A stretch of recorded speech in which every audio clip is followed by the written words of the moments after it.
Ak sedíš viac ako 4 hodiny denne, tvoj chrbát je v ohrození. Počkaj, ty sedíš úplne správne. Prvá vec, nohy určite neprekrížovať, daj si ich troška od seba, na šírku bedier. Potrebujeme troška nastaviť vytlačenie krížov.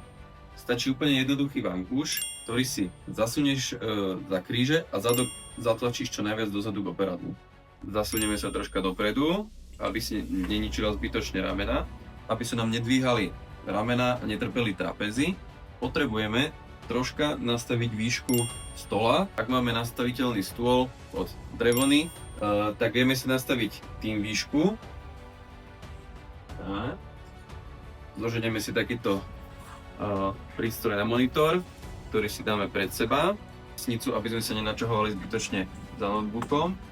A teraz výška monitora. Naša ideálna pozícia je, keď chceme dostať hranu monitora do úrovne plus minus očí.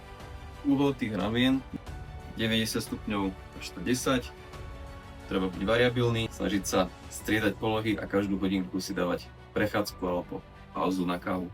Ulož si toto video a tvoj chrbát ti poďakuje. Ak si budeš na budúce nastavovať svoje pracovisko, tak budeš vedieť presne ako na to.